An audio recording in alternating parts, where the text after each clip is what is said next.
Señores jueces, por todo lo expuesto, al no haberse superado el umbral de la duda razonable y en estricta aplicación de la ley, exijo, solicito la absolución de mi patrocinado, presidente constitucional, José Pedro Castillo Terrones. Lo que hizo mi defendido fue una proclama política individual, un acto de rebeldía, no es un rebelde, un acto de rebeldía inconstitucional.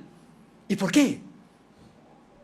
Porque era acorralado por sus adversarios políticos. Nunca planificó con nadie, lo hizo solo. La ausencia de un alzamiento en armas hace que el hecho sea atípico para la rebelión. La ausencia de un acuerdo probado hace que el hecho sea atípico para la rebelión. No se puede construir una condena sobre las ruinas de otro. Ustedes ahora tienen el pollo en sus manos. Ese pollo lo tienen en sus manos. O ustedes lo entregan vivo, o ustedes lo entregan muerto, o ustedes lo absuelven, o ustedes lo condenan. La Fiscalía ha fracasado. Fracasó en probar la rebelión, porque nunca hubo alzamiento en armas. Fracasó en probar la conspiración, porque nunca hubo un acuerdo. 3 pilares tiene el Estado, y nos enseñan en las aulas: poder legislativo, poder ejecutivo, poder judicial. Ustedes son el poder judicial. No son lacayos del poder legislativo, no son lacayos del poder ejecutivo. Ustedes son la fuerza, la confianza del Estado peruano, el sueño de todo peruano que aquí va a haber justicia, que aquí se va a determinar la realidad de un hombre. ¿Qué pasó? ¿Qué decía la formalización? ¿Dónde está el control de legalidad? ¿Dónde está el control? ¿Dónde dice, oye, ¿sabes qué, señor Ministerio Público? Oye, ¿qué pasó con conspiración? Sobresee, pues, muchacho, sobresee. No, yo no quiero sobreseer, me olvido, por si acaso no lo he visto. Me hago el muertito, no lo he visto, no lo veo. No quiero acusar por conspiración. Oh, estrategia maestra, porque las defensas en esa etapa, bueno, dijeron, bueno, es trabajo del Ministerio Público. Llega al juicio oral, ¿y qué pasó?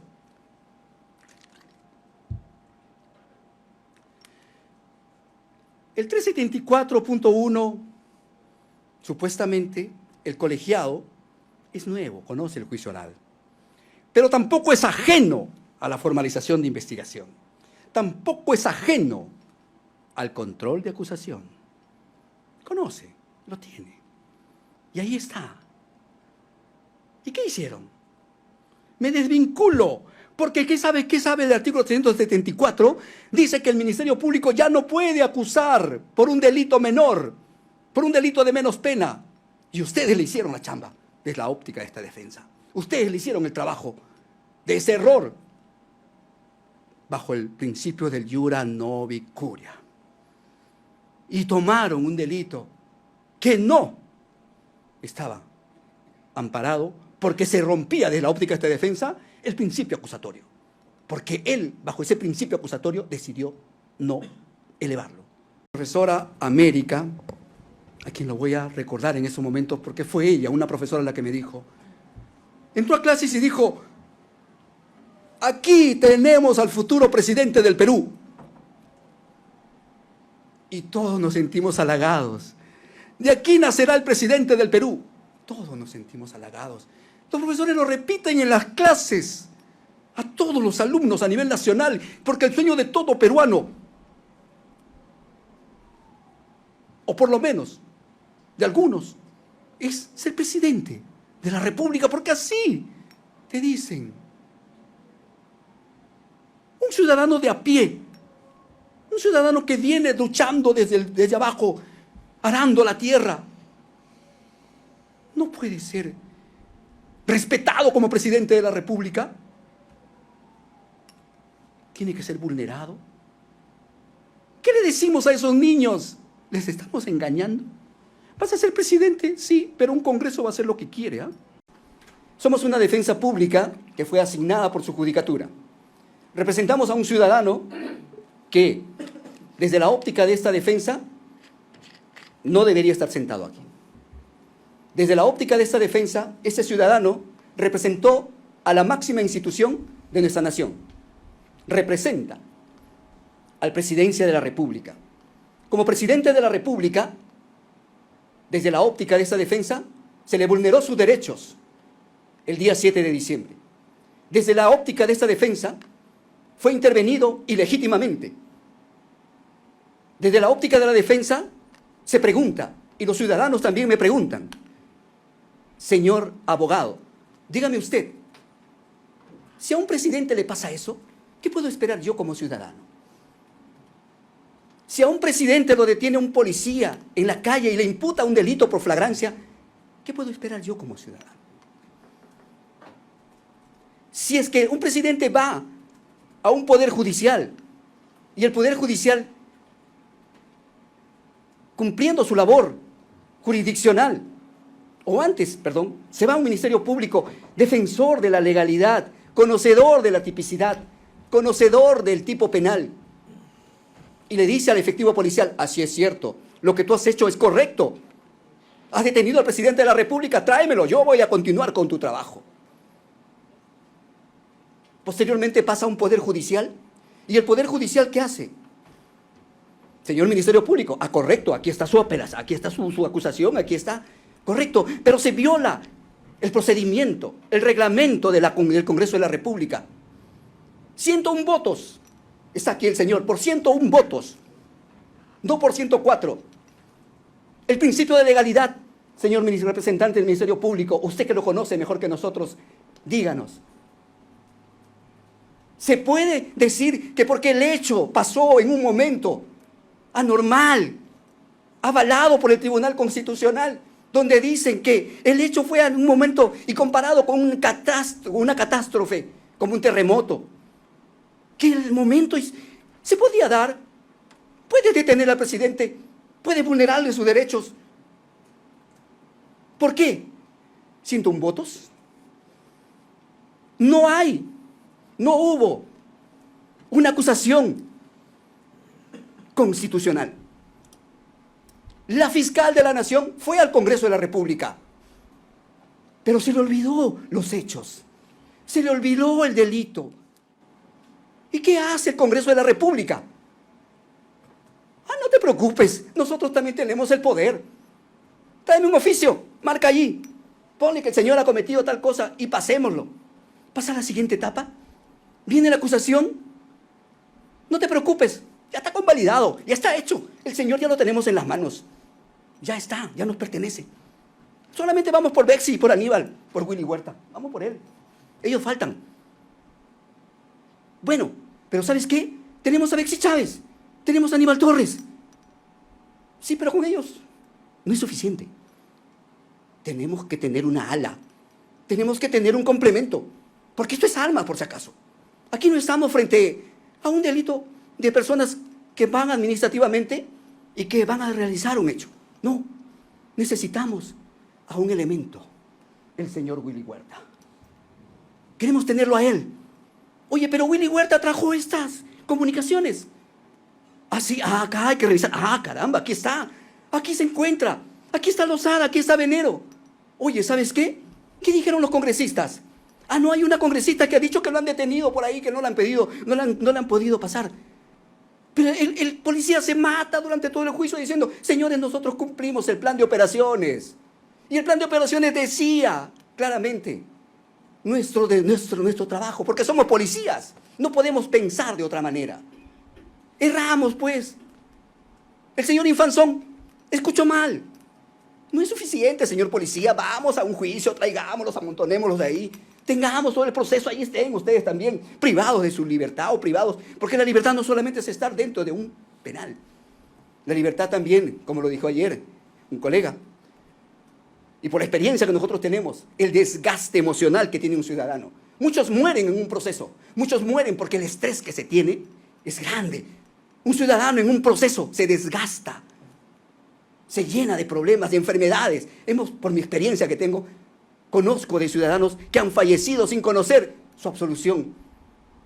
Y al final llega la absolución y se lo van y se lo dejan en un panteón. Señor, usted fue absuelto.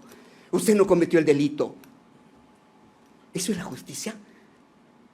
Eso nosotros estamos viendo. Pertenecemos al mismo sistema de justicia.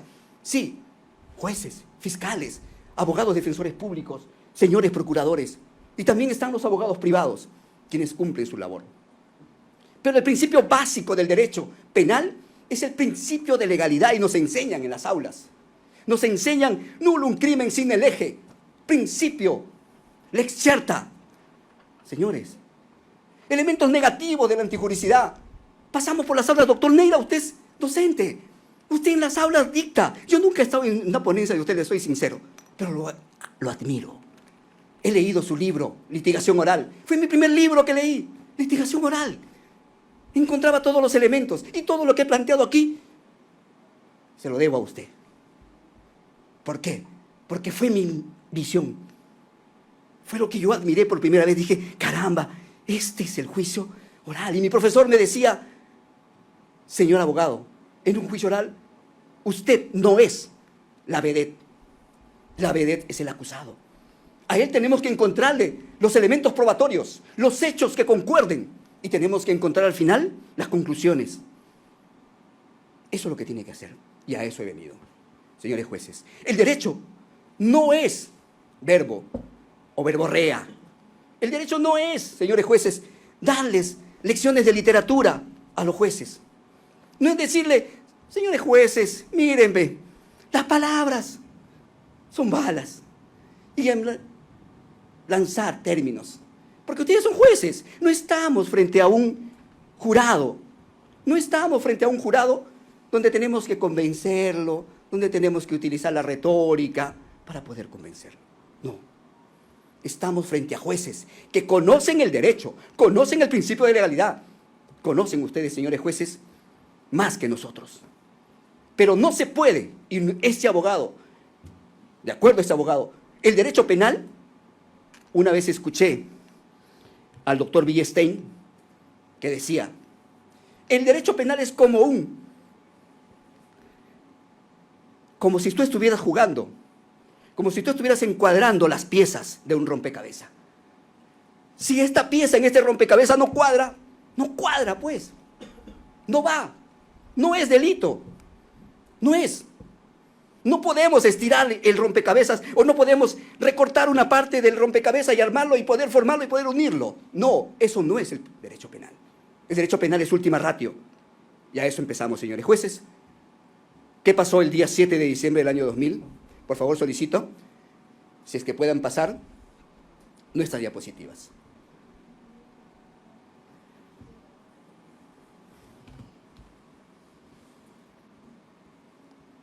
Señores jueces, se me asignó, gracias a ustedes, representar a un ciudadano que para mí representa la máxima representación de la nación. Les soy sincero, yo no voté por él. No comparto sus criterios, sus fundamentos. No. Pero sí acepto como demócrata, y tengo que aceptarlo como demócrata, que los ciudadanos lo eligieron, la gran mayoría, y eso tenemos que hacer democracia. Tenemos que ser demócratas, aceptar que perdimos, aceptar que este ciudadano nos representa en la nación, que este ciudadano estuvo en la máxima representación. Y no podemos, por el solo hecho de llamarlo campesino, de decirle que viene del pueblo, de decirle que, o darle un montón de títulos, tenerlo aquí sentado, vulnerando su derecho, que un efectivo policial que no tenía la investidura lo haya detenido. Señores jueces, el señor Pedro Castillo, vamos a empezar. Empezaremos el día 6 de diciembre del año 2022. Pasamos, por favor. El día 6 de diciembre del año 2022 se afirma que hubo coordinaciones con el señor Willy Huerta. El Ministerio Público dice, sí, hubo coordinaciones de Willy Huerta entre las 5:36 y 6:20. La primera coordinación sucedió entre esa hora? Sí, la primera coordinación. Pasamos, por favor. Pero ¿qué pasa? ¿Qué analiza esta defensa? ¿Qué encuentra esta defensa sobre coordinación con Willy Huerta el día 6 de diciembre del año 2022? Para nosotros fue el tema para tratar el tema de las bambas, tal cual lo dijo el señor Willy Huerta, tal cual lo ha mencionado. Pero ¿qué dijo el señor Enrique Alfaro en la sesión número 10? Lo mencionó. Dijo, trabajar el 7 de diciembre, al día siguiente ya, después del 6, yo me levanté, me puse el uniforme de faena y estaba trabajando en mi despacho. Había coordinado el doctor Abel Vega sobre la visita del ministro de Energía y Minas para evaluar. ¿Qué iban a evaluar? Ahí está claro. El tema de las bambas. ¿Y qué era el tema de las bambas?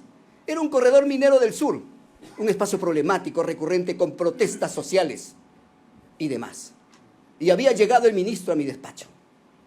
El tema de las bambas para el día 6 de diciembre era un problema nacional, era un problema para la Policía Nacional del Perú. ¿Y quién era el máximo representante de la Policía Nacional del Perú administrativamente? Sentado el ministro del Interior, el señor Willy Huerta. Hecho, que ahí lo dejamos para que ustedes lo puedan observar. Seguimos. Para nosotros, con respecto a una reunión larga y nocturna, dice el representante del Ministerio Público, y en esa reunión larga y nocturna hubo una coordinación para el golpe. Ahí están Betsy Chávez, ahí está el señor Aníbal Torres, al cual hemos visto todos también en este plenario, en el momento que tocó debatir dicha prueba. Pasemos. ¿Y por qué nosotros decimos que es una debilidad de la interpretación de la reunión a las 21 horas con 49 horas del 6 de diciembre?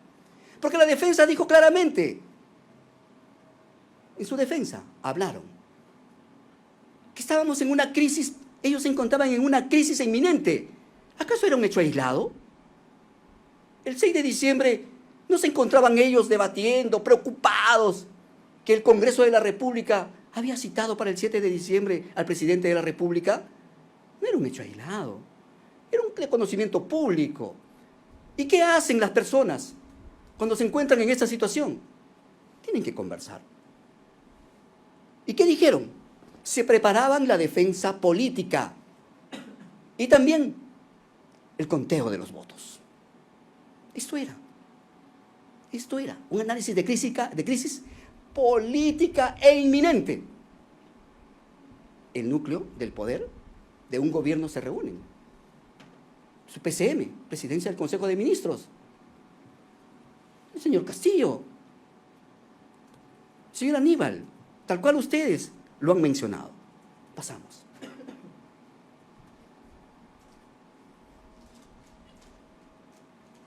Pasamos a la siguiente, por favor. El día 6 de diciembre, pasemos, sí. El día 6 de diciembre, la sesión número 75, la declaración de Aníbal Torres. ¿Qué dice Aníbal Torres? Está resaltado. Comenzamos a analizar, ¿no?, a los congresistas de cada una de las agrupaciones políticas, quiénes votarían a favor y quiénes votarían en contra. Esa era la preocupación. Eso era el momento. Pasemos. Llegamos al día 7 de diciembre del año 2022. Pasemos, por favor. ¿Con qué nos encontramos? Ya un escenario nuevo, amaneció el día, llegó el día 7 de diciembre.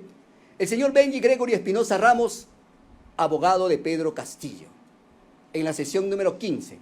¿Qué nos dice el señor? Dice, en ese interín, pasadas las 9 de la mañana, aproximadamente me comuniqué telefónicamente con el presidente Castillo.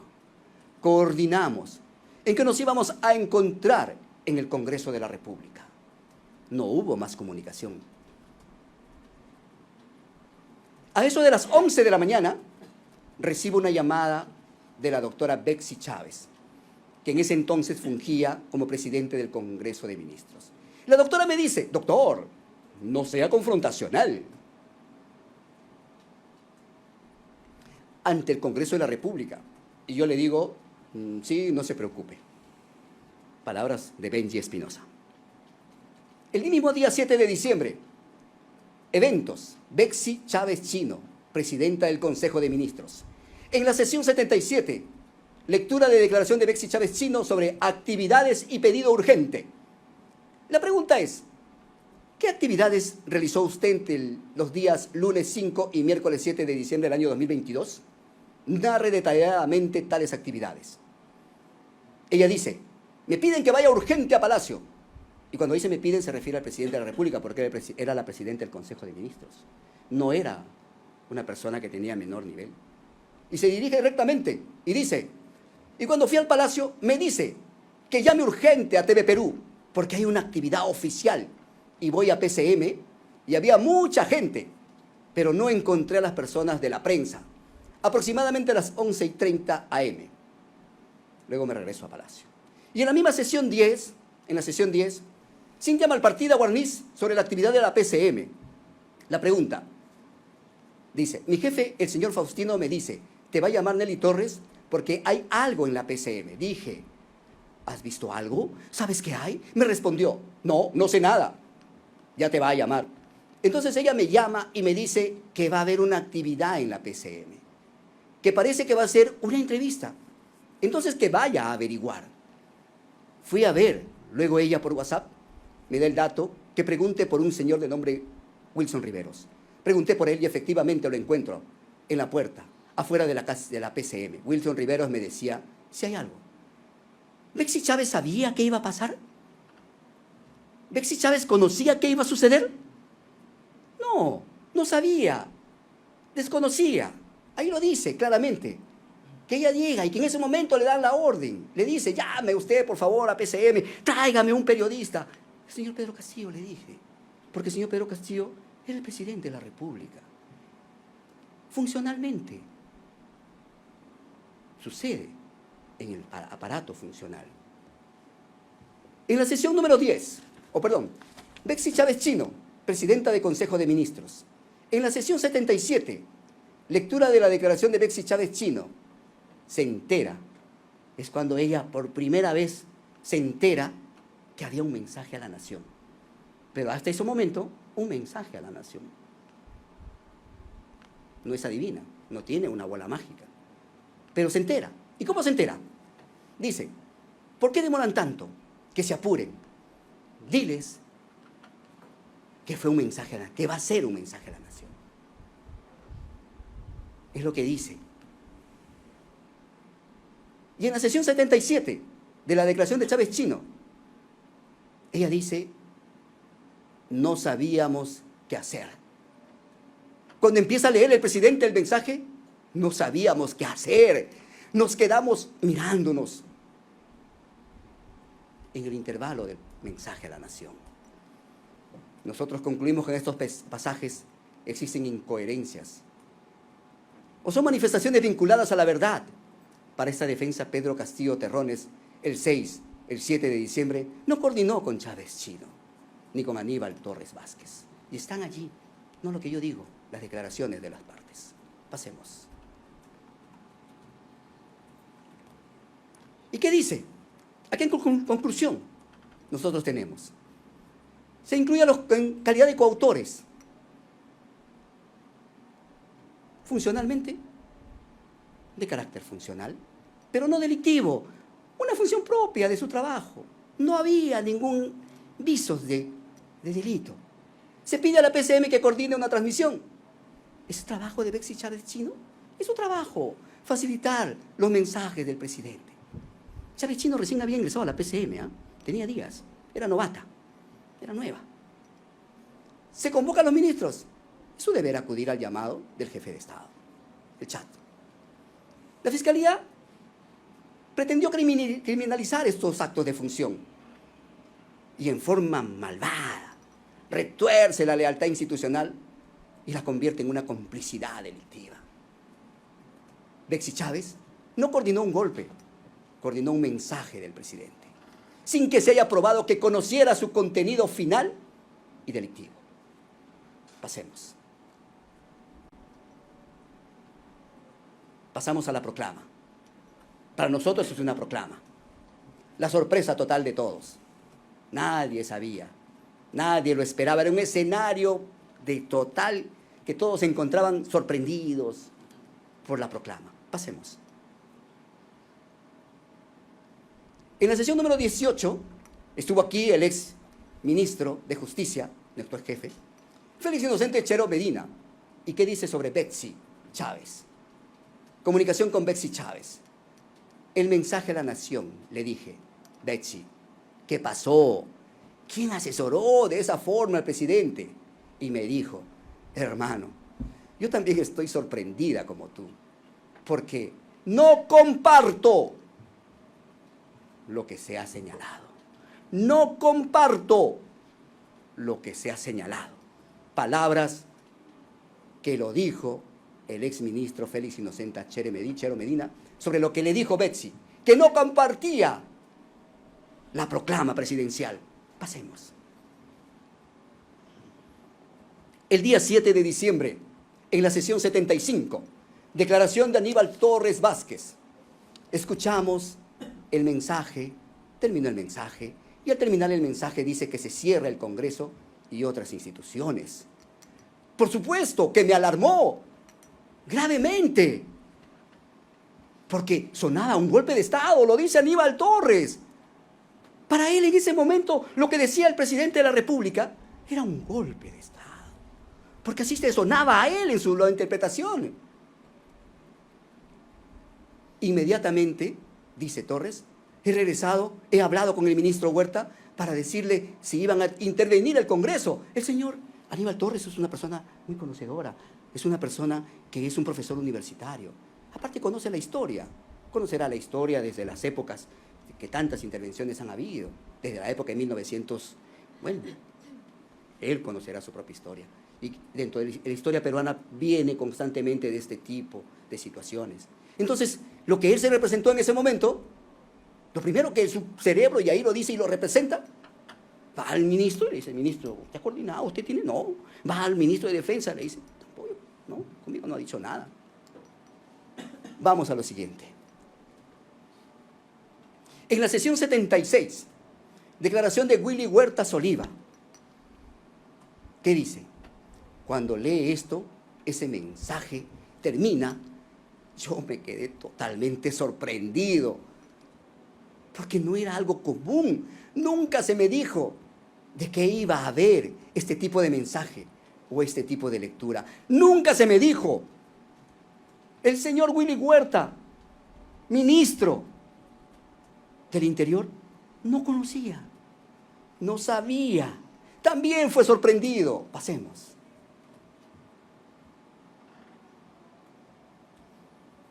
Vamos al momento. Y aquí está mi testigo, el señor Salas Segarra, el testigo Alejandro Salas Segarra. No teníamos los votos. Vienen por mi familia. Nos iban a meter a la cárcel. Frases. Vamos a ver qué dice el testigo Alejandro Antonio Salas Segarra en la sesión 7. Ingresa y le dice, usted ha leído un delito. Salas dice, yo termino de escuchar el mensaje de la nación y lo primero que yo pude descifrar. Pero Salas, ¿qué es? ¿Qué nos dijo aquí? Que él era constitucionalista. Salas es especializado, tiene muchos logros. Le preguntamos y le volvimos a repreguntar y te dijeron que no se hacía esas preguntas, porque, bueno, son preguntas técnicas y él no era un testigo técnico. Entonces le quería saber por qué era su condición, por su conocimiento, para poder conocer por qué él llegó a interpretar que lo que había leído el señor era un delito. Sí, pero sí dijo sus condiciones de profesional. Dice, lo que en ese momento yo pude descifrar, le dije, usted ha leído un delito. Y la respuesta de él fue, ¿cuál fue? Ahí lo pueden ver. No tenía los votos. No tenía los votos. Y le contestó al actor civil. Dijo, algo que es importantísimo, porque es el testigo quien lo dice. ¿Qué pasó en horas de la madrugada, a horas 4 a.m.? Fue golpe de 4 de la mañana.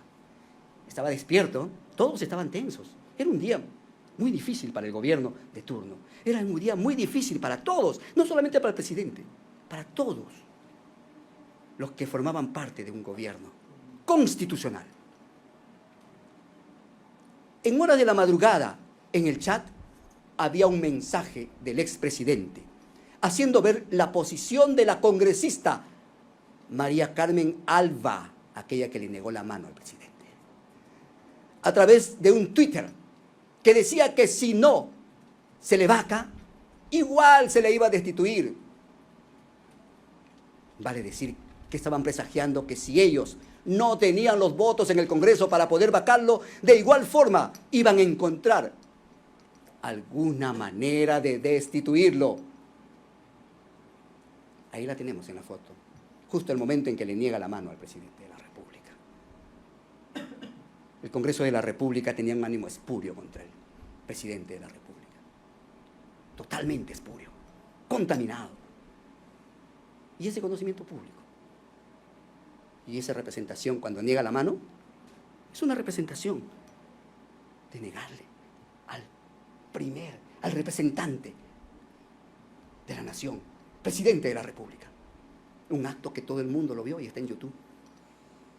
Pasemos a la siguiente.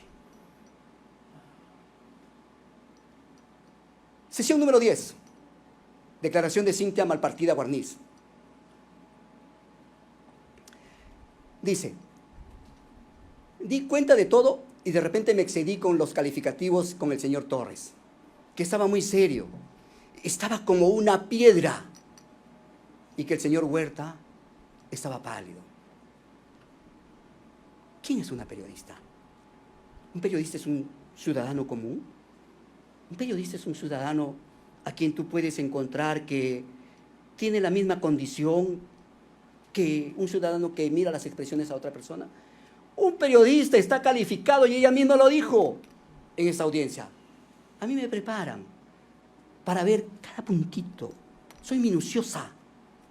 Observo, veo. Lo dijo. ¿Y qué dice allí? Estaba pálido el señor Willy Huerta y el señor Aníbal Torres estaba petrificado. Cada uno tiene su forma de reaccionar. Cada uno tiene su forma de estar. Para nosotros, en esta, ellos también fueron sorprendidos al momento que escuchaban, atónitos. Otro hubiera corrido, ¿no? No todos reaccionamos igual. No todos resonamos como Salas. No todos tenemos reacciones al momento de terminar. Ellos estaban sorprendidos. Pasemos a la siguiente.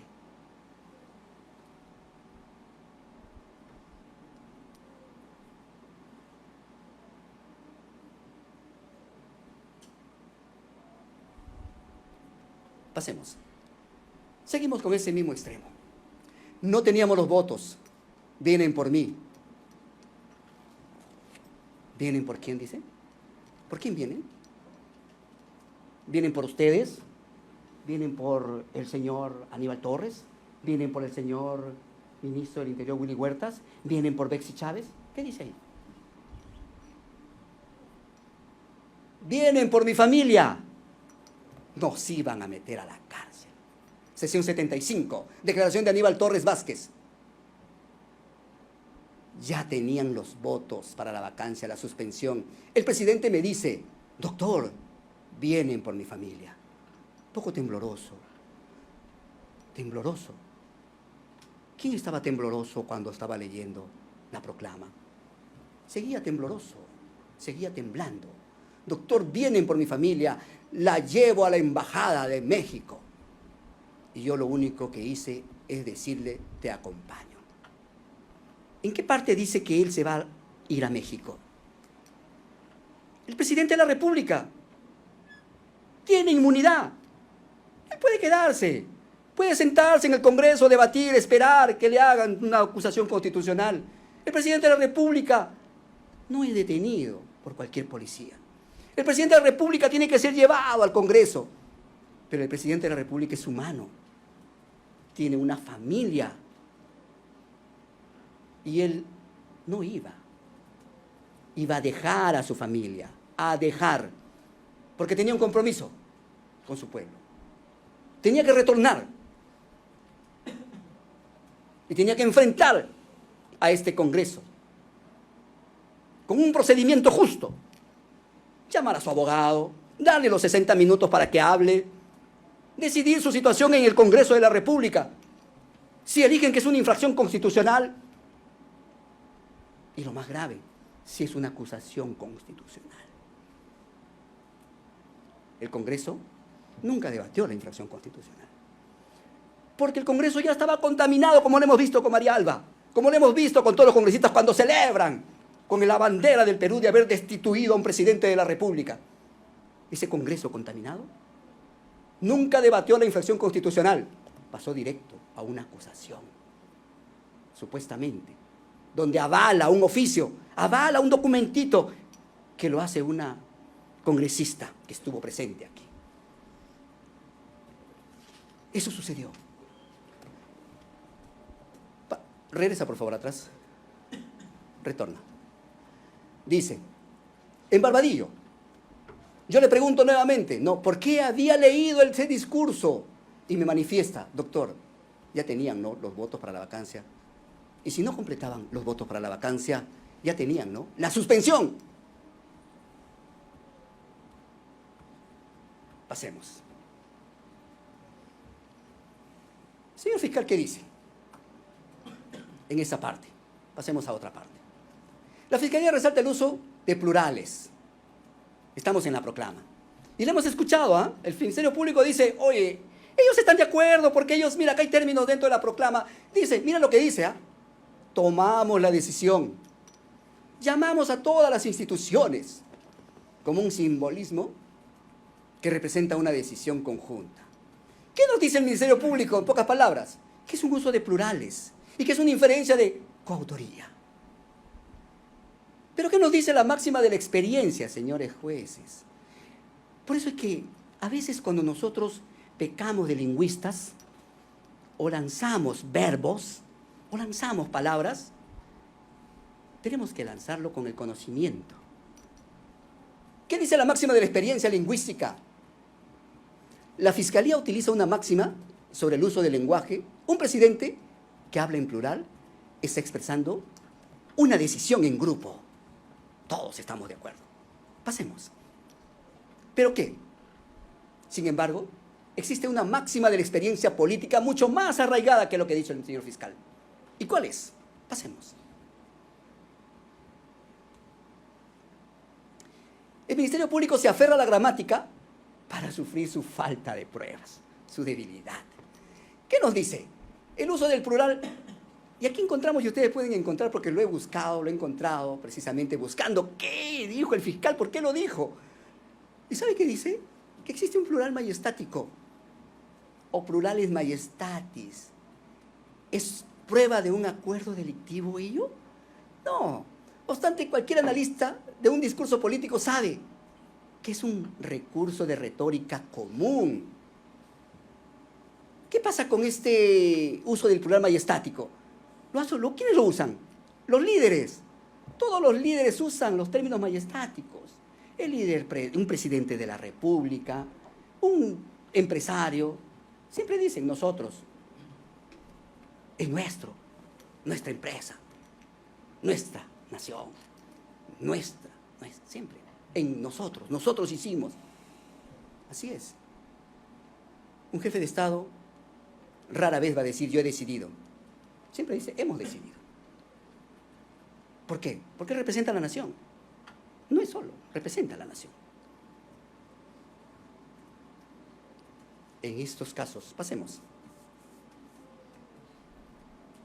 Hay una cosa que se habló del abrazo o dar la mano. Realmente que no nos quedó claro esta frase. Porque se dice que hay un abrazo, ¿no? Pero la misma acusación es media confusa. Media confusa.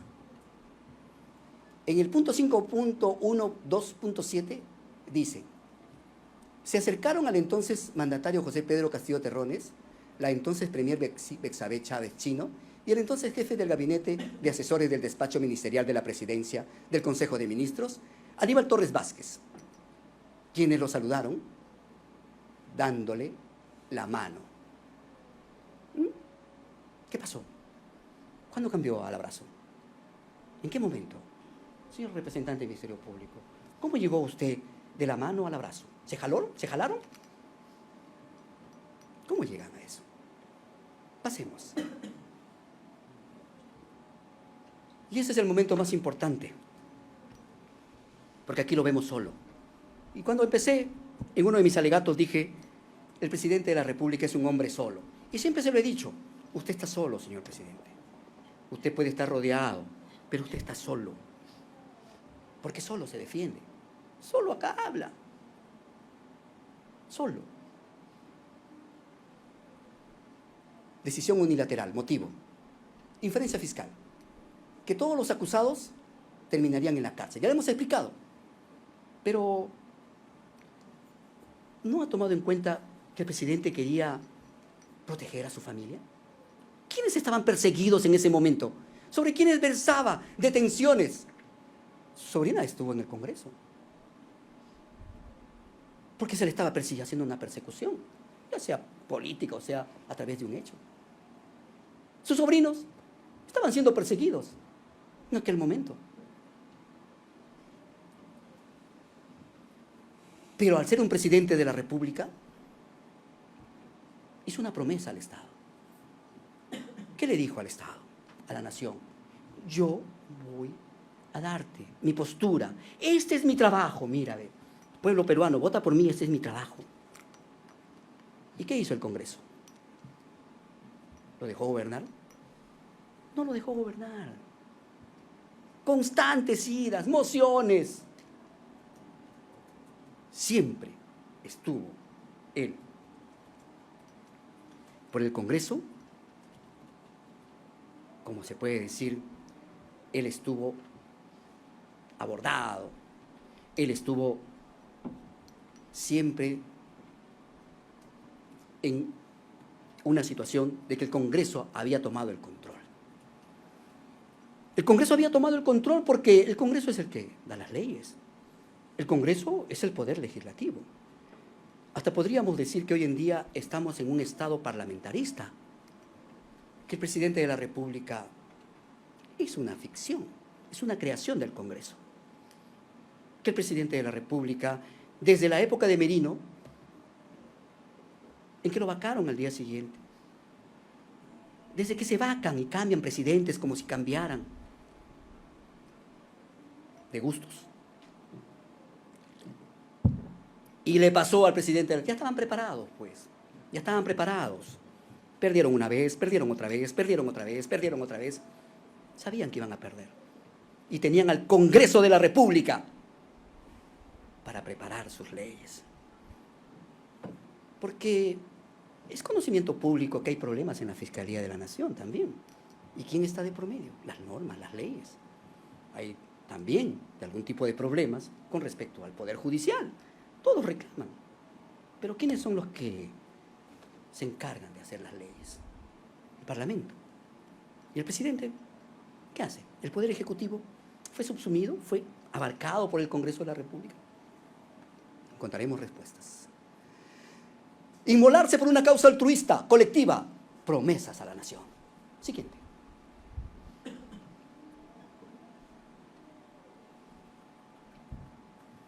...7 de diciembre... la pregunta que se hace este abogado defensor. Los presuntos coautores, ejecutores de la planificación, ¿presentaban alguna potencialidad o peligraba su libertad? Porque eso era lo que dijo el Ministerio Público. Dijo, nos van a meter a la cárcel. Entonces todos tenían miedo. El señor Aníbal Torres tenía miedo que se iba a la cárcel. El señor Willy tenía miedo de irse a la cárcel. Bexy Chávez tenía miedo de irse a la cárcel. Pero para aquel día, Bexy Chávez tenía procesos o solicitudes de prisión preventiva o pena efectiva. Aníbal Torres tenía procesos o solicitudes de prisión preventiva o pena efectiva. Willy Huertas tenía procesos o solicitudes de prisión preventiva o pena efectiva. Manuel Osada tenía procesos o solicitudes de prisión preventiva o pena efectiva. Justo Venero también tenía procesos o solicitudes de prisión preventiva o pena efectiva. Si vacaban al presidente Castillo, esto representaba una potencialidad, un peligro para su libertad de los procesados. La respuesta es tajante y rotundamente no. Pasemos.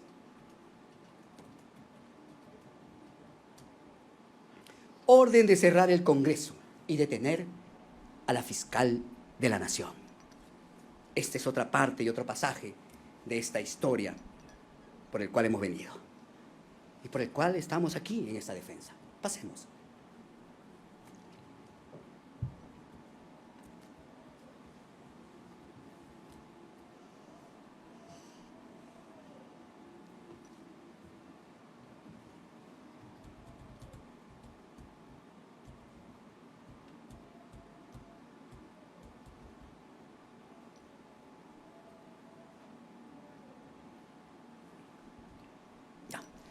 Comunicación.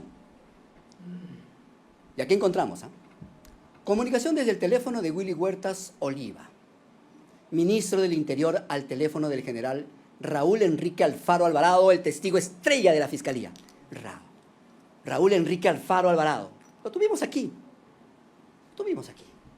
En la sesión 10, interrogatorio del general Raúl Enrique Alfaro Alvarado. ¿Y qué dijo el ministro? Alfaro, estoy en Palacio de Gobierno, te voy a comunicar con el presidente de la República. Me comunicó con el presidente de la República y el presidente me dijo: general, cierre el Congreso, saque a todos los que están adentro, no permita que nadie ingrese, intervenga a la fiscal de la Nación y a la Fiscalía y dé seguridad al domicilio del señor Aníbal Torres, de la premier Chávez y al domicilio de sus padres.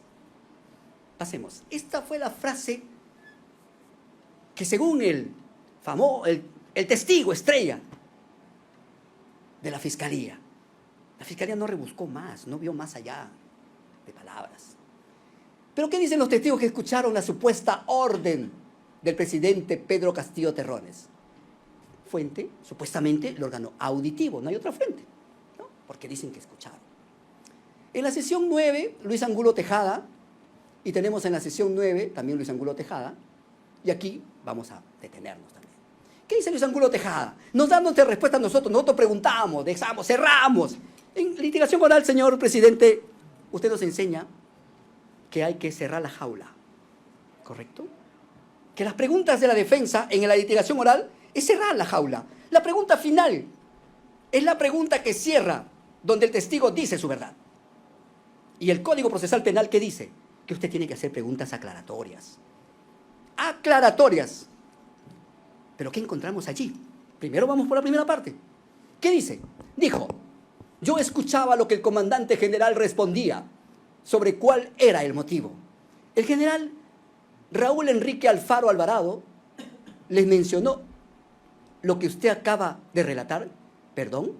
El general Raúl Enrique Alfaro Alvarado les mencionó sobre esa comunicación que acaba de indicar. Dijo: no, yo estaba presente. ¿No se los mencionó entonces? No, yo estaba presente, escuchando. ¿Y qué pasó en la sesión? Ingresa el señor presidente de este colegiado. Allí se cerró, de acuerdo a esta defensa, se cerró la jaula. Cuando cambia, le da una vertiente distinta y hace la misma pregunta. Y pregunta compuesta, dos preguntas a la vez. Le dice: oye, te voy a preguntar esto, pero dame la respuesta porque ¿cuál fue? ¿Cuál fue? Aquí tienes, ¿cuál fue? Dime lo que yo quiero escuchar. Cuando concluyó la comunicación, ¿hizo algún comentario al comandante general? ¿Cuál fue? Y el testigo, al escuchar cuál fue, dijo: bueno, efectivamente, nos comentó que el señor presidente había dado, y siguió hablando. Ese es un momento en el cual sucedió dentro de esta audiencia. Pasemos.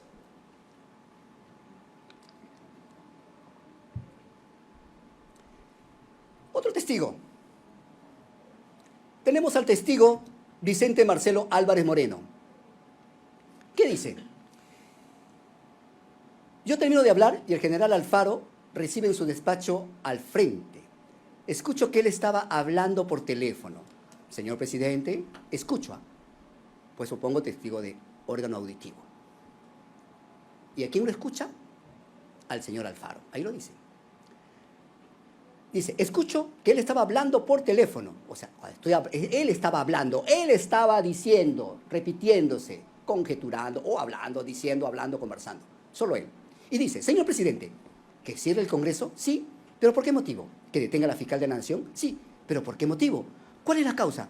¿Que refuerce la seguridad de la casa de la ministra Betsy Chávez y la del señor Aníbal Torres?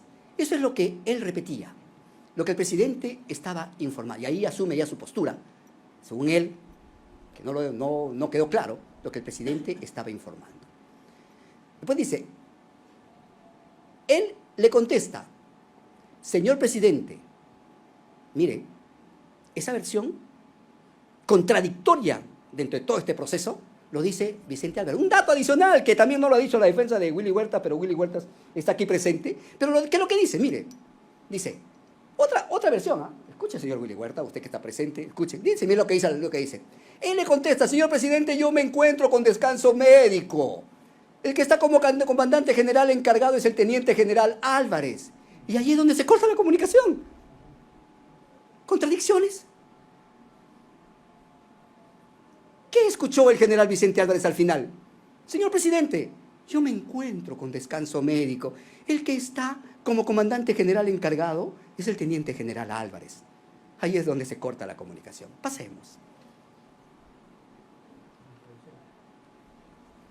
Sesión 10. Raúl Enrique Alfaro Alvarado, con respecto a la orden del general. El general dijo acá que él daba órdenes, ¿ah? Estaba con COVID. Pero él dijo que él daba órdenes, que él tenía mando y comando. Y lo repitió, que él daba órdenes. ¿Qué dice? A ver. Llamé por teléfono al general Angulo, da un nombre y anótenlo grande. Angulo. Angulo, ¿tiene la ubicación del señor presidente? Me dijo que sí. Por lo que le ordené. Proceda la intervención. El testigo estrella de la fiscalía. Pasemos. Pasemos, por favor.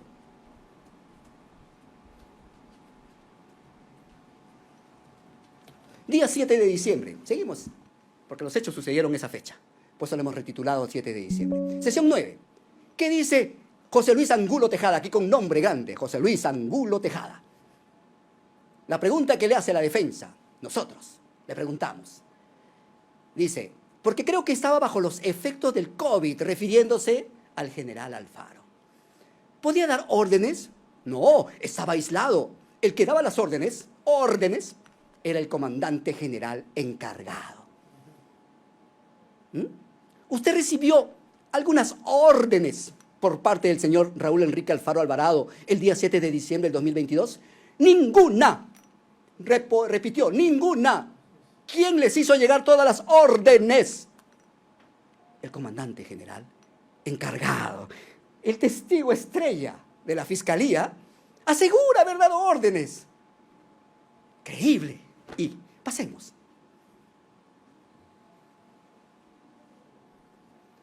La pregunta. ¿Testigo creíble? ¿Escuchó la orden? ¿Conversó supuestamente con el presidente de la República? La pregunta que le da al testigo, ¿se robustece o debilita? Hay dos dichos contradictorios. El que afirma un dicho y otro testigo que le niega su dicho. Y donde además no hay mayores aportes de corroboraciones periféricas o circunstanciales que otros dichos. Para la defensa, esta sostiene que su dicho, todos los dichos del general Alfaro, no tienen credibilidad. Es un testigo que no le puedo dar ni el mínimo respaldo jurídico, porque es mentiroso. Y sus propios generales los que dejaron así. Presumo yo que el general se sintió que le robaron la carpa, se sintió que le robaron la gloria y quiso aparecer en la historia. Y se creó un hecho. Porque es el general, el titular, y el suplente le quitó la historia. Mintió, mentiroso. Pasemos.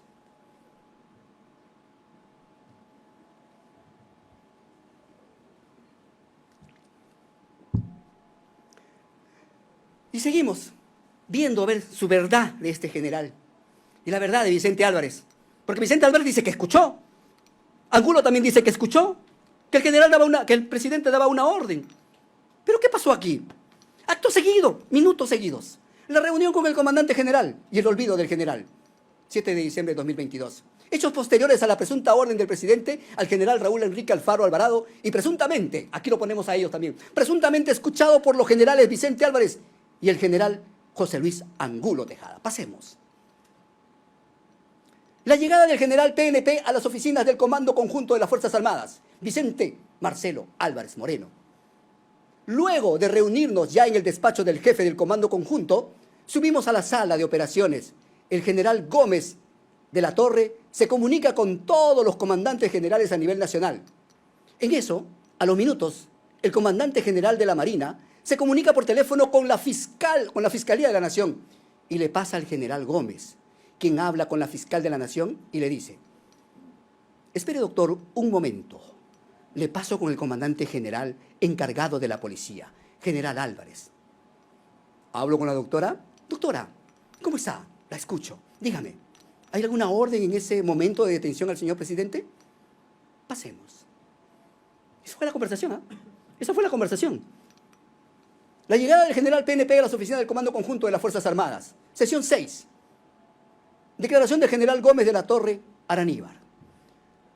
Le preguntamos: cuando llegó el comandante general encargado de la Policía Nacional del Perú, ¿conversó con usted? Todos conversamos. ¿Sobre qué temas? Específicamente el comandante general. Exactamente sobre el mensaje que había dado el señor Castillo. ¿Algo más? La conversación en todo momento giró con base a ello. ¿Le mencionó acerca de algo inusual? Dijo: no conversó de algo inusual. Solamente hablaron del mensaje a la nación. ¿Pero qué había pasado minutos antes? ¿Qué había pasado minutos antes? Había recibido algo que era trascendental en el momento. Había supuestamente escuchado una conversación donde le decían que detengan, cierren. Pero aquí se olvidó. Pasemos. La llegada del general a las oficinas del Comando Conjunto de las Fuerzas Armadas, Walter Horacio Córdoba Alemán. Le preguntamos: ¿la reunión entonces fue abierta? ¿Estuvieron todos presentes? Dijo: así es. Nos dijo que usted llegó antes o después del comandante de la Policía Nacional. Cuando yo llego, el general Vicente Álvarez se encontraba ahí, al igual que los otros comandantes. Durante el tiempo que usted estuvo ahí presente, ¿el comandante de la Policía Nacional del Perú encargado brindó alguna noticia? ¿Algo que ustedes no conocían? No tengo conocimiento. Pasemos. Versiones de testigos, no de nosotros. Entonces la pregunta es: el general Vicente Álvarez Moreno, señores jueces, no comunica al Comando Conjunto sobre la presunta llamada del presidente que ordenaba detener a la fiscal de la Nación, ni sobre la presunta orden de cerrar el Congreso al comandante general. Igualmente, conversó con la fiscal por teléfono. Le dijo: señora fiscal, el señor presidente ha pedido su detención. ¿Qué hago? Era un hecho que agraviaba directamente a la fiscal de la Nación. ¿Se olvidó o no lo escuchó? ¿Se olvidó o lo inventó? Un hecho tan relevante no se pone a conocimiento de la presunta afectada, a la fiscal conversando directamente, menos al comandante general. Para esa defensa no hay coherencia con la información que dice. Les resta credibilidad a estos testigos. ¿Qué genera cuando no hay credibilidad? Hay incoherencias. Ustedes lo saben. La duda favorable, la duda razonable. Aquí estamos, seguimos. Nos encontramos en esos momentos. Voy a guiarme de acá. No sé si ustedes lo ven, yo no puedo verlo. Pero lo voy a leer.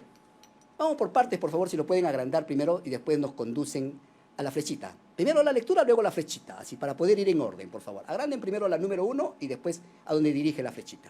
Dice: la policía, para nosotros, representa esto, que la policía era una fuerza autónoma, no subordinada al plan presidencial. ¿Y por qué no encontramos esto? Inexistencia del alzamiento en armas. Tenemos como evidencia la negativa del comando operativo de retirar las rejas, citando la existencia de un plan de operaciones propio. Declaración 9, José Luis Angulo Tejada, el general de las operaciones de la Policía Nacional de Perú. Por favor, ahora sí la flechita y vamos a lo que dijo el general Angulo. Dice, el general Osada se comunicó con usted para darle cuenta que no iban a retirar las rejas, o usted dispuso que no se reabrieran esas rejas. Dijo, yo le indiqué que, y era la palabra de su general, del general que era el de Comagén, que era el general Angulo, yo le indiqué que no era posible retirar las rejas, porque había un plan de operaciones. La policía no le responde al presidente, responde a su plan de operaciones. No le responde al ministro, responde a su plan de operaciones. Y lo dice el mismo Angulo. Siguiente, la 2.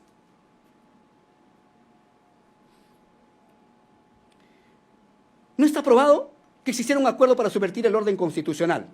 ¿Y cuál es la evidencia? Sorpresa total con los 3 generales. Los 3 generales se enteran del mensaje por los medios de comunicación. Pasemos, por favor, qué es lo que dice cada general, tanto Alfaro, Álvarez y Angulo. Dice, los 5 ingresaron a mi despacho y me dijeron que el presidente había cerrado el Congreso. Encendí el televisor. Se enteran por el televisor. ¿Dónde está una coordinación con la Policía Nacional a ese nivel?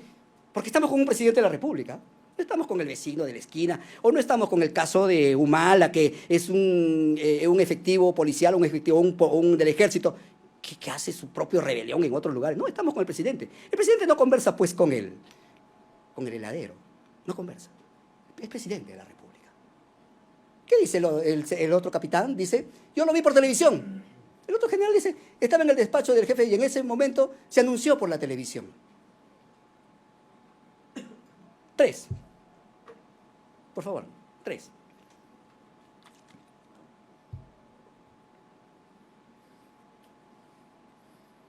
La detención, para esta defensa, lo he manifestado durante todo el proceso, fue irregular, fue ilegítima y basada en una interpretación, no en una orden fiscal. El general Álvarez confirma que habla con la fiscal mientras Castillo ya salía de Palacio. Y es él quien dispone de la intervención. Pero Álvarez confirmó que había conversado con mire, en injusto, casuales de la vida, ¿no? Casualidades de la vida. Porque la fiscal también tenía algún tipo de elemento espurio, contaminado, hacia el presidente de la República. Es raro, ¿no? O sea, yo converso con la fiscal y en ese momento yo no le pregunto, ¿no?, de temas legales. No le digo, oye, ¿sabes qué, señora fiscal? Detengo al presidente, ¿qué hago? Dígame, por favor. Porque usted es la que dirige la investigación. Porque no estoy solo. Tomo una decisión unilateral, a pesar de que tengo al defensor de la legalidad en mi teléfono, ahí conversando. Entonces yo digo, yo soy policía, pues, cometió un delito flagrante. Y yo lo voy a detener. Tengo la capacidad de hacerlo. ¿Qué dice? A ver, eso le dispongo al general Angulo, de la orden de intervención. También estaba el teniente general inspector Leoncio Mejía. Ese es para la detención ilegal, señores jueces. Pasemos.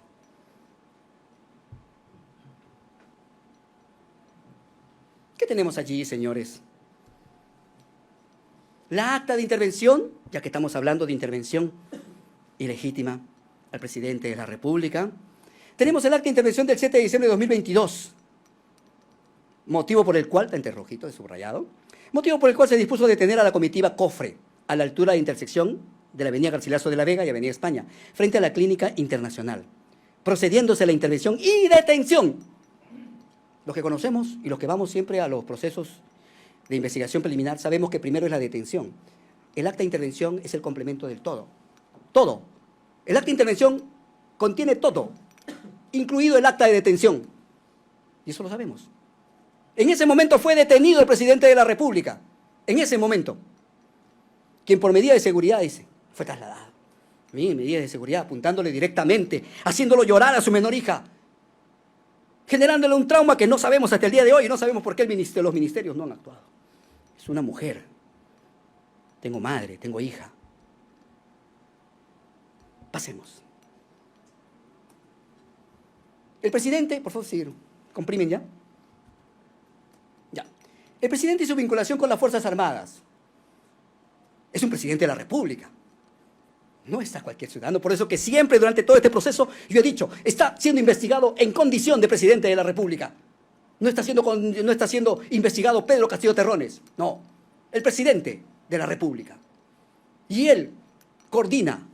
Él habla directamente con el comandante general de las Fuerzas Armadas. Él habla directamente con el general de la Fuerza Aérea, de la Marina, del Ejército. Ahí están, los cuatro. Pasemos. Por favor, si reducen un poco el... está bien, correcto, pasemos. A ver, el elemento central del delito, rebelión. La orden de alzarse en armas. La famosa orden. Alzarse en armas. Alzarse, levantarse, queriendo cambiar el rompecabezas, limarlo al rompecabezas, para que cuadre, para que él, a pesar que lo he armado mal, estoy armando mal el rompecabezas, pero quiero que las piezas se encuadren, que las piezas calcen. Corroboraciones. El ministro de Defensa en la sesión número 3, Emilio Gustavo Arturo Sandro Edmundo Bobbio Rosas, respondió a la pregunta si le pidió el apoyo de las Fuerzas Armadas, y él dijo, con un sonoro, no, absolutamente. Y sin orden, el delito de levantarse en armas es una ficción. No está probado que la solicitud de renuncia al general Córdoba fuera un acto ilegal. Si bien está probado que se solicitó su renuncia, la Fiscalía no ha logrado probar que el motivo fuera ilícito. La acusación no ha pasado de la especulación. Porque Bobbio dijo aquí, vino acá Bobbio. ¿Qué dijo Bobbio? Él me dijo que era por motivos personales. Sí, me dijo que era por motivos personales. Él quería renunciar. Bobbio no está siendo investigado, es testigo. Y nadie lo ha contradecido, nadie. Aquí está. Es más, creo que su investigación se ha archivado. No está probado que existiera un acuerdo para subvertir el orden constitucional, por el contrario. Está probado que mi defendido actuó en completo aislamiento. El ministro de Defensa, los comandantes generales y el jefe del Comando Conjunto se enteraron también del mensaje por la prensa. No se puede. ¿Ustedes creen que alguien puede acordar con su espejo? Yo me levanto, miro mi espejo y digo, oye, yo soy Pedro Castillo, y digo, oye Pedro, hoy día vamos a acordar y vamos a levantarnos, pues, ¿no? Vamos a cumplir esto. Pedro Castillo estuvo solo, siempre estuvo solo. Pasemos. Hubo una desvinculación, no lo aceptamos, pero tenemos que responder al Iura Novi Curia, que no tampoco nosotros lo aceptamos, porque señores jueces, es cierto que el Iura Novi Curia les permite a ustedes analizar un hecho, y eso yo no les contradigo. Desvincularse es común, pero otra cosa es, desde esta óptica, de esta defensa, vulnerar el principio acusatorio, vulnerar el deber del fiscal, vulnerar su trabajo o hacerle la chamba al Ministerio Público. ¿Por qué? Porque el Ministerio Público recibe, supuestamente, la que tampoco aceptamos, una infracción del Congreso, recibe un documento donde el Congreso dice, señores, llévenlo por conspiración y llévenlo por rebelión. El Ministerio Público lo recibe, el Congreso manda. Señores, hagan su trabajo, conspiración, rebelión. Ministerio Público formaliza conspiración, rebelión. Pero cuando el Ministerio Público va a acusar, dicen, no, es mi facultad, yo soy Ministerio Público. Señores, en la etapa preliminar, si yo archivo, Ministerio Público archiva un proceso, archiva. La pregunta del millón es, ¿no existe una elevación de actuados? En consulta, ¿qué pasó aquí? La elevación de actuados. El señor procurador, y si el señor procurador me dice, nosotros no acusamos, nosotros no estamos premunidos, señor, pero le va a afectar, señor procurador. Presente algo, aunque sea un escrito, señor, el Ministerio Público me está colocando está vulnerando, mutilando un delito. Trabajo del Ministerio Público. Pero, como les dije, La defensa, bueno, no hay acusación, no hay rebelión, bueno, pues, no hay conspiración, bueno, pasémoslo. Es su trabajo el Ministerio Público, yo no soy el acusador. Pero ¿qué sucede? Se va al control a la etapa intermedia y el señor juez de la etapa intermedia, que también supuestamente es el juez de garantía de la etapa intermedia, el juez garantista, también tiene que hacer un control de legalidad. Recibe el documento de la acusación, pero él también recibe la formalización. También. Al mismo tiempo, los dos. ¿Qué pasó? ¿Qué decía la formalización? ¿Dónde está el control de legalidad? ¿Dónde está el control? ¿Dónde dice, oye, ¿sabes qué, señor Ministerio Público? Oye, ¿qué pasó con conspiración? Sobresee, pues, muchacho, sobresee. No, yo no quiero sobreseer, me olvido, por si acaso no lo he visto. Me hago el muertito, no lo he visto, no lo veo.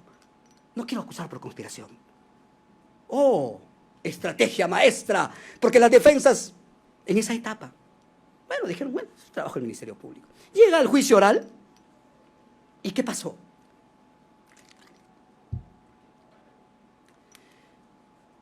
El 374.1, supuestamente, el colegiado es nuevo, conoce el juicio oral, pero tampoco es ajeno a la formalización de investigación, tampoco es ajeno al control de acusación.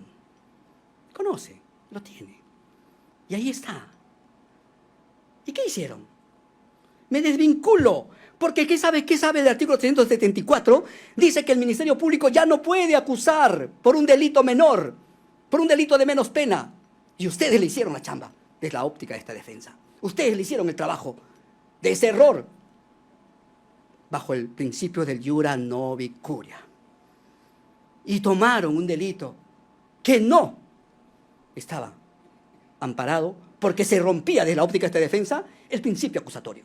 Porque él, bajo ese principio acusatorio, decidió no elevarlo. Un muerto no era nuevo, era un muerto que lo resucitaron. Un muerto resucitado, el delito de conspiración. Y lo dijo el doctor Guerrero. Lo dijo. De alguna u otra manera, eso fue lo que yo interpreté. Que bajo el concepto que se tenía, había suficientes elementos para condenar o para absolver. Pasemos. Aquí está el delito de conspiración. Pasemos.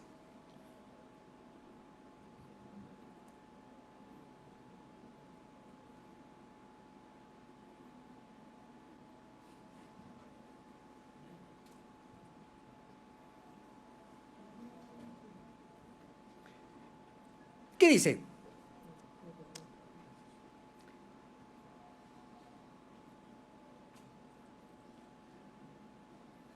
Aquí está. La conspiración. La vamos a analizar de todas maneras. No la aceptamos, pero la vamos a analizar. La conspiración requiere una resolución firme y un plan que sea viable. ¿Y cuál es el delito? ¿Hurtar? ¿Opinar? No, levantarse en armas es el delito de la conspiración. Entonces, ¿la conspiración es una charla de café? ¿Es una lluvia de ideas disparatadas, por más que sean? ¿Qué exige el artículo 349? Exige una resolución firme. ¡Firme! No necesitamos ir a la doctrina, ni rellenar, ni hablar, porque ahí está, el 349 es claro. Una resolución firme para cometer el delito. ¿Correcto? Un plan con mínima apariencia de viabilidad. ¿Qué viabilidad tenían? Un plan para dar un golpe de Estado sin el apoyo de un solo general. Ninguna. Era un plan delirante, un imposible fáctico desde su concepción, tomando en cuenta la versión del Ministerio Público, ¿no? Nosotros no aceptamos la conspiración, tampoco aceptamos las reuniones, tampoco aceptamos ellos, pero estamos resolviendo a la respuesta a lo que se nos ha planteado. Seguimos.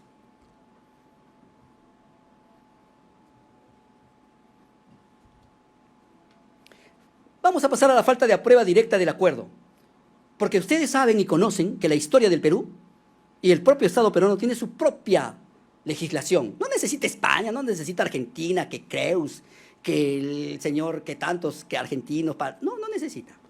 Necesita. Lo tenemos. Tenemos el caso Fujimori, una rebelión, no. Fue un golpe de Estado. Tanques, intervenciones a personas, congreso cerrado. Me acuerdo mucho del señor Letts, que estaba con su media, me acuerdo mucho que cuando fue intervenido en los tanques, quedó grabado en mi memoria, 5 de abril de 1992.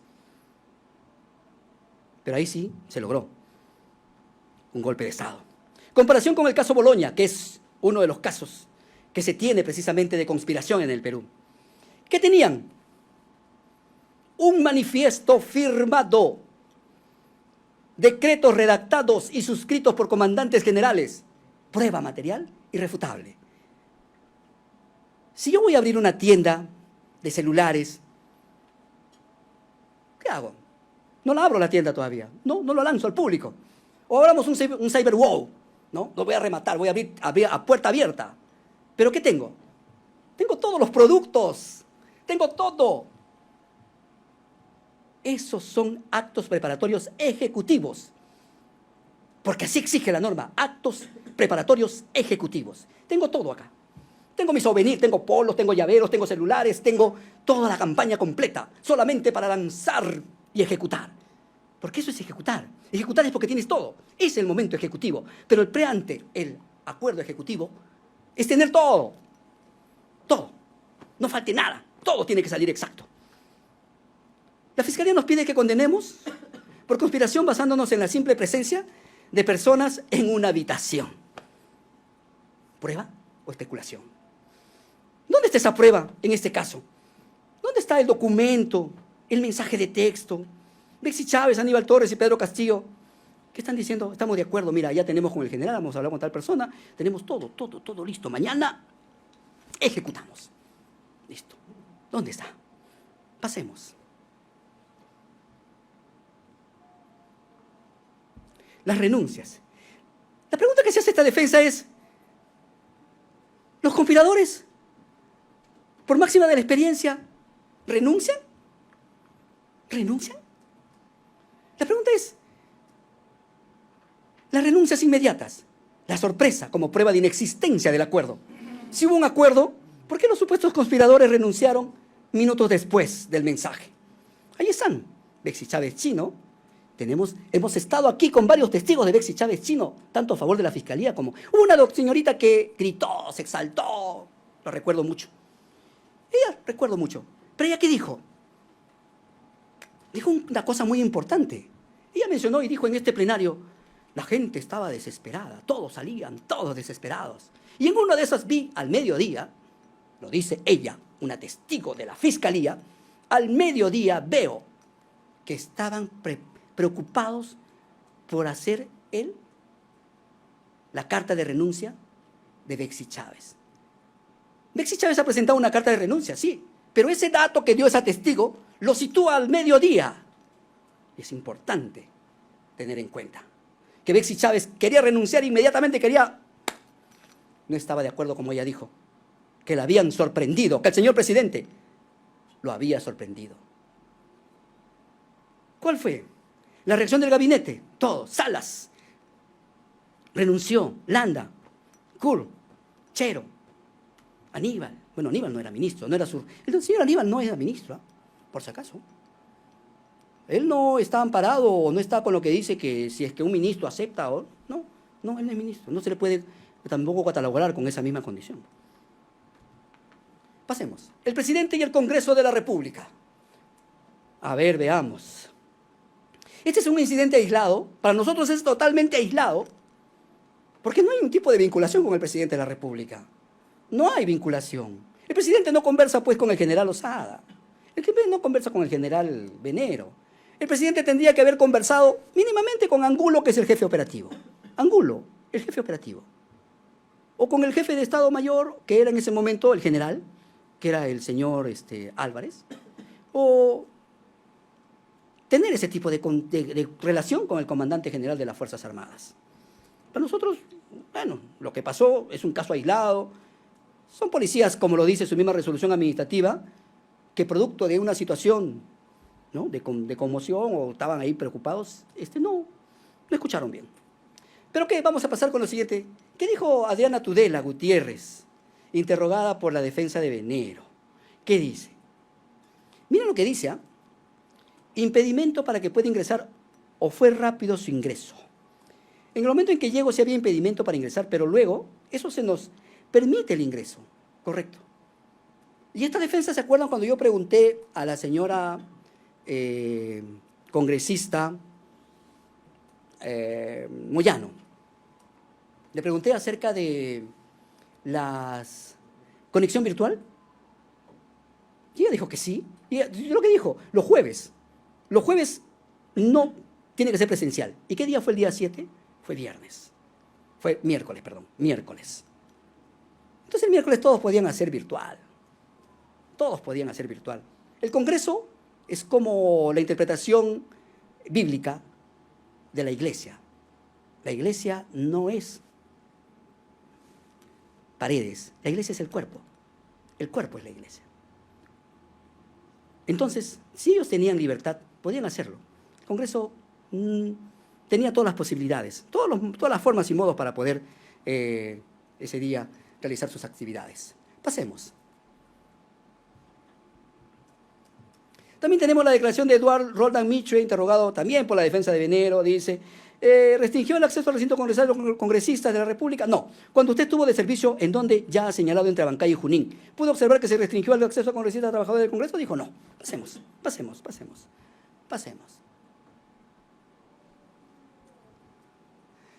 Y aquí, también esta defensa va a ser suyo. Vino un abogado aquí presente. Un abogado aquí presente, que el señor Castillo lo presentó. Yo iba a presentar también una nulidad con respecto a estos extremos. Iba a presentar. ¿Por qué? ¿Por qué iba a presentar? Porque era el momento. Este era el momento. No creía que era en su oportunidad, pero bueno, porque no quería vulnerar lo que ustedes habían dicho, realizar actos dilatorios. Entonces estaba limitado, pero ahorita sí lo puedo hacer. La nulidad. ¿Y por qué? Porque hay vicio de origen. Esa nulidad nos habla de la validez legal de todo el proceso judicial desde su raíz. El caso nació de forma irregular, ilícita, ilegítima. El Congreso actuó antes de tener la base legal para hacerlo. La denuncia constitucional de la Fiscalía. El cuestionamiento a la autoridad competencial. Ni los fiscales ni los jueces tienen la competencia legal para estar aquí. Fiscal Supremo, titular, o por no haber sido designados correctamente. Y ahí está el principio de legalidad, especificidad, principio de trascendencia que se vulneró, ¿no? De violación de las normas de competencia, quién puede acusar y quién puede juzgar, y del procedimiento de antejuicio político. Son causales de nulidad explícitamente protegidas por la Constitución y el Código Procesal Penal. Se le privó a Castillo la garantía constitucional del antejuicio, violación al juez natural, que es el filtro político. No voy a entrar en discusión porque esos son términos legales, son situaciones legales que ustedes van a resolver. Pasemos. Ahora sí. Llegamos y concluimos con eso, con el delito de rebelión y la desvinculación por conspiración. Delito de abuso de autoridad. Pasemos. La Fiscalía no ha aprobado el elemento central del delito, el perjuicio. ¿Qué dice el artículo 376 del Código Penal? El abuso de autoridad es un delito de resultado, no cortado, resultado. No castiga la mera intención ni la simple desobediencia a la Constitución. Para eso existen controles políticos. Y le hemos dicho, la infracción constitucional. El derecho penal exige más, exige un perjuicio real y concreto. Y aquí reside el vacío insalvable de la tesis fiscal. Al final le preguntaremos directamente al Ministerio Público, ¿dónde está el perjuicio? ¿Dónde está el perjuicio? Pasemos. ¿Cuál fue el perjuicio? ¿A quién se le perjudicó? La respuesta es un silencio probatorio porque la evidencia demuestra que no lo hubo. El Congreso no fue disuelto. Es más, este Congreso vacó al presidente de la República. Los congresistas no fueron cesados. El sistema de justicia no fue intervenido. Y lo más importante, señores, que lo dijo el Tribunal Constitucional dentro de esas actas. Y ahí está. lo que avala el Tribunal Constitucional, dice, bueno, aquí no ha pasado nada, porque aquí no ha tomado el poder el señor Castillo, no hay golpe de Estado, el Congreso tiene todavía sus facultades y el Congreso no está nombrando a un presidente de la comisión del Congreso como presidente. No, señores. El señor Castillo vino con la señora Dina Boluarte.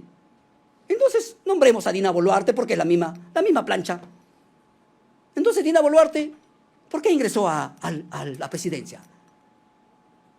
Por sucesión presidencial, constitucional, supuestamente, de acuerdo al Congreso de la República. Y si hay una sucesión, ¿qué hay?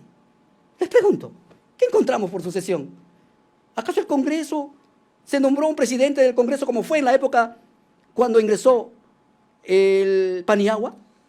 En una época donde tuvieron que nombrar a Paniagua, en el 2001, una crisis que todos conocemos del presidente Fujimori, y donde tuvo un gobierno de restauración, no me acuerdo el nombre, pero él gobernó. Hechos distintos, momentos distintos. Aquí fue por sucesión constitucional, y ahí está claro. Pasemos.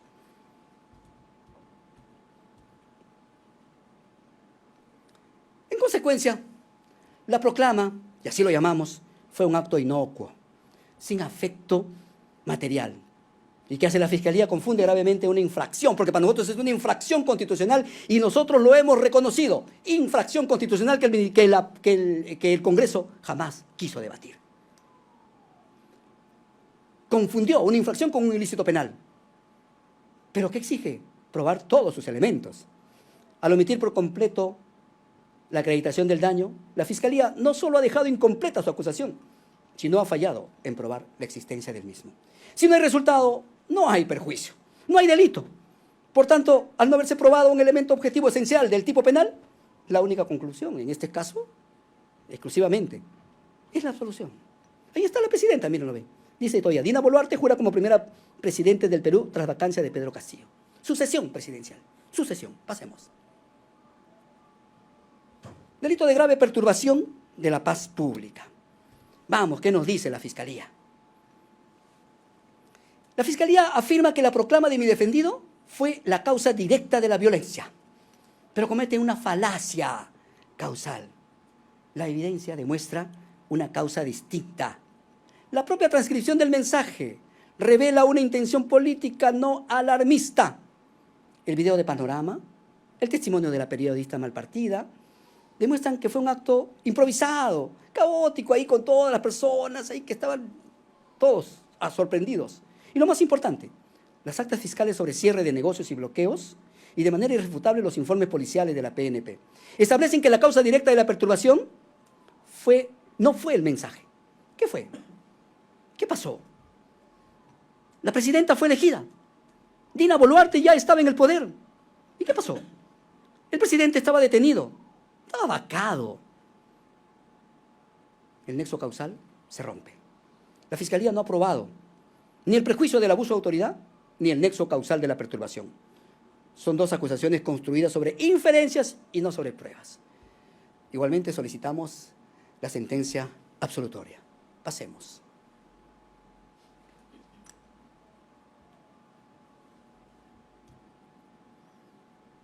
Pasamos a desarrollar qué sucedió en este juicio luego de haber presentado la historia. 1. Que las coordinaciones previas al 7 de diciembre eran sobre la vacancia y temas de gestión, no sobre golpe. Prueba. Se ha probado, a través de la declaración de Aníbal Torres, que la reunión nocturna del 6 de diciembre fue para contar votos y analizar escenarios ante la inminente moción de vacancia. Asimismo, la declaración de Raúl Alfaro indica que una coordinación con el ministro Huerta era para tratar el conflicto de las Bambas. Pasemos. Que Pedro Castillo actuó en completo aislamiento. Está probado por los testimonios coincidentes de su círculo más cercano, incluyendo el ministro de Defensa, el jefe del Comando Conjunto, ministro del Gabinete y su propio abogado, quienes afirman haberse enterado del mensaje por la televisión y la prensa. La defensa concluye, como le hemos dicho hace rato, no se puede acordar con el espejo. 3. Que la reacción del gabinete y alto funcionario fue de sorpresa y deslinde, no de complicidad. Quedó demostrado la sorpresa total y confusión expresada por Bexy Chávez, Willy Huerta, Félix Cero, Aníbal Torres, Benji Espinosa. La evidencia material más fuerte son las renuncias inmediatas y masivas que los ministros, minutos después del mensaje, lo que la defensa califica como la conducta de personas sorprendidas. Que el motivo de la decisión de Castillo fue el miedo. Miedo a la destitución y encarcelamiento.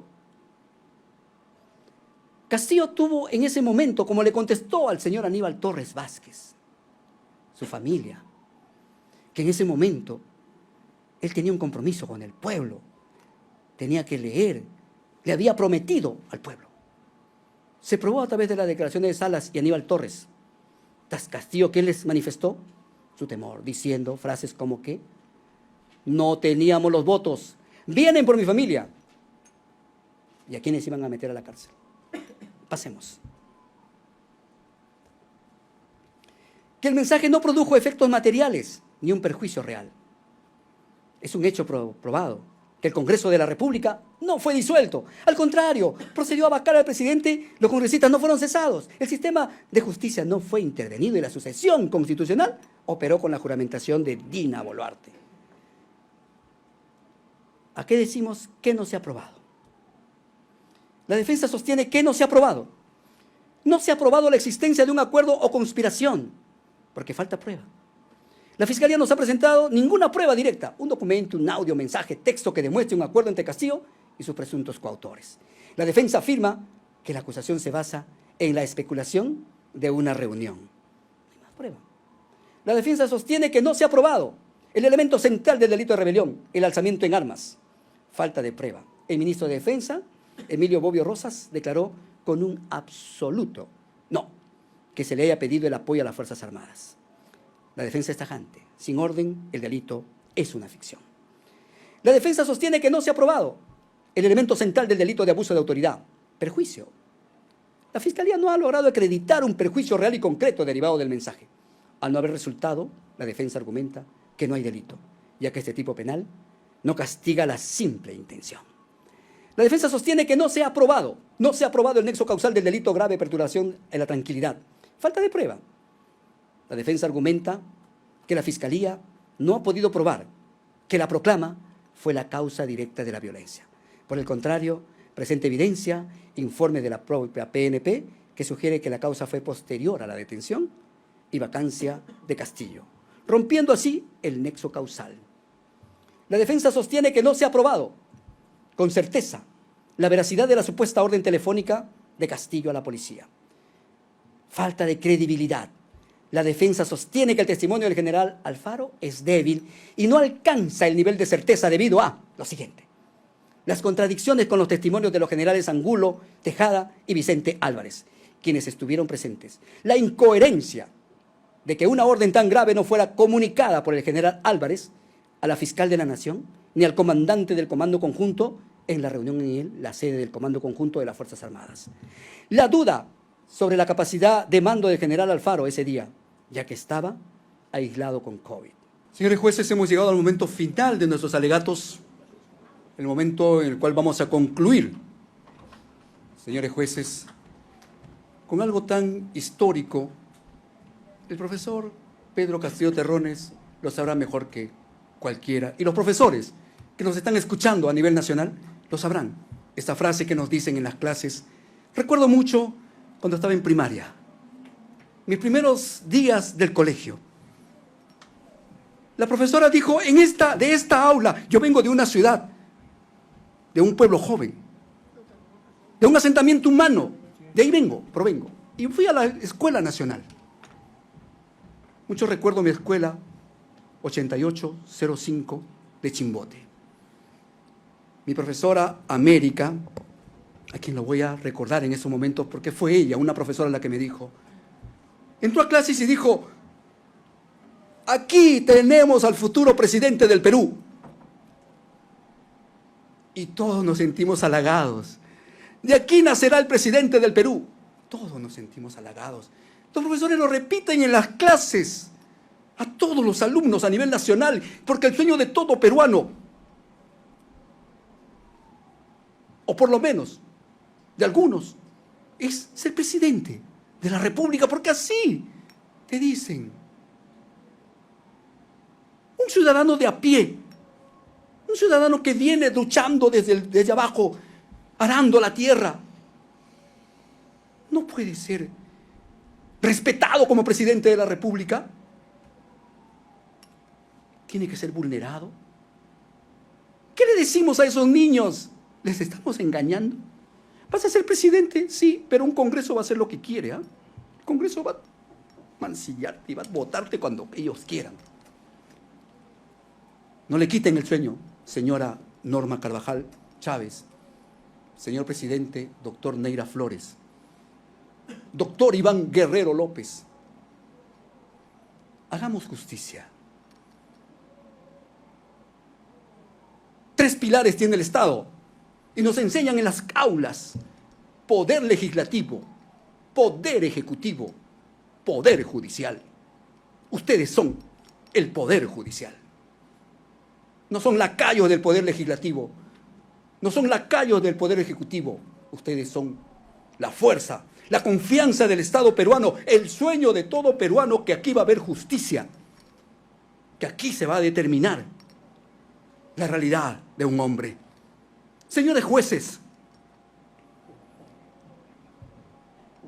hubo una historia que corre y que todo el mundo conoce y que el señor Pedro Castillo lo dijo.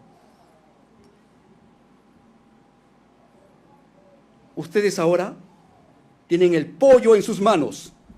Ese pollo lo tienen en sus manos. O ustedes lo entregan vivo, o ustedes lo entregan muerto, o ustedes lo absuelven, o ustedes lo condenan. La Fiscalía ha fracasado. Fracasó en probar la rebelión, porque nunca hubo alzamiento en armas. Fracasó en probar la conspiración, porque nunca hubo un acuerdo. Póngalo por favor en la pantalla. Quiero que quede impregnado porque la gente quiere lo que los doctores quieren ver. Lo que hizo mi defendido fue una proclama política individual. Un acto de rebeldía, no es un rebelde. Un acto de rebeldía inconstitucional. ¿Y por qué? Porque era acorralado por sus adversarios políticos. Nunca planificó con nadie, lo hizo solo. La ausencia de un alzamiento en armas hace que el hecho sea atípico para la rebelión. La ausencia de un acuerdo probado hace que el hecho sea atípico para la rebelión.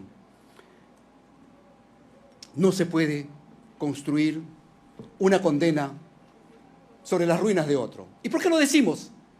Porque la Fiscalía dijo, bueno, señores, ustedes se desvinculan, nosotros hacemos nuestra su postura de la conspiración. Señores jueces, por todo lo expuesto, al no haberse superado el umbral de la duda razonable y en estricta aplicación de la ley, exijo, solicito la absolución de mi patrocinado, presidente constitucional, José Pedro Castillo Terrones. He terminado.